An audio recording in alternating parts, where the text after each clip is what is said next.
Alam mo bang ang Ultramale ay sadyang ginawa para mang-akit?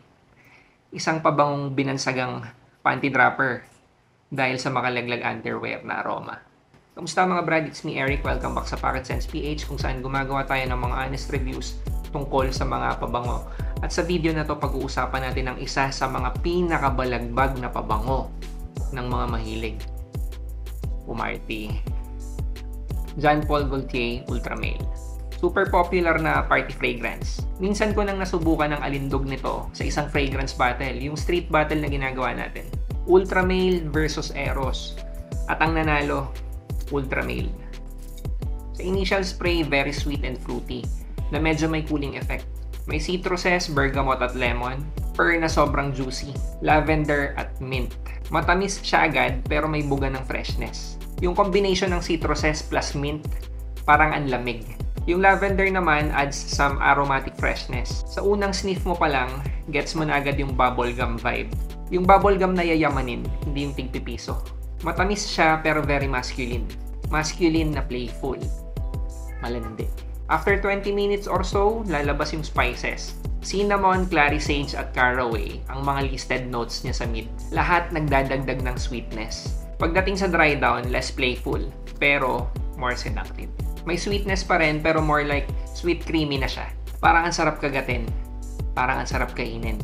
Overall, panalo talaga ang scent profile nito.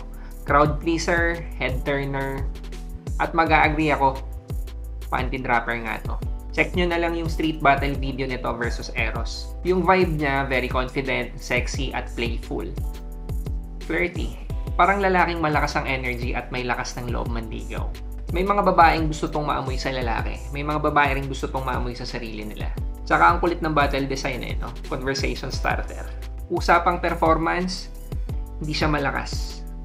Sobrang lakas. Beast mode bread. Easy 10 hours sa skin, lumalagpas pa.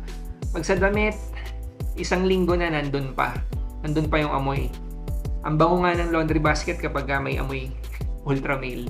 Projection, very strong. For the first 2 to 3 hours, very strong. Sa sillage at scent trail, hindi ka lang mapapansin. Kumbaga, iba yung tinitignan sa tinititigan at pinagnanasaan. Nagpo-project at nag-iiwan siya ng amoy na very pleasant at very yummy at the same time. Good luck talaga. When and where to use? Bagay siya sa malamig, bagay siya sa gabi, bagay siya sa mga gimmick, bagay siya sa night outs, bagay sa party, pwede rin siyang gamitin sa date. Pwede mo rin naman gamitin sa office or sa school kung air condition. Pero be careful lang sa number of sprays kasi loud talaga siya. Hindi ko siya masasuggest din gamitin for daily use. Kasi hindi talaga siya bagay sa weather ng Pilipinas. Hindi siya bagay sa mainit. Ang laki ng tendency na maging cloying tsaka baka malagkit sa pakiramdam pag ginamit mo on a daily basis sa mainit na panahon. Age suitability, bagay sa teenagers, bagay sa young professionals.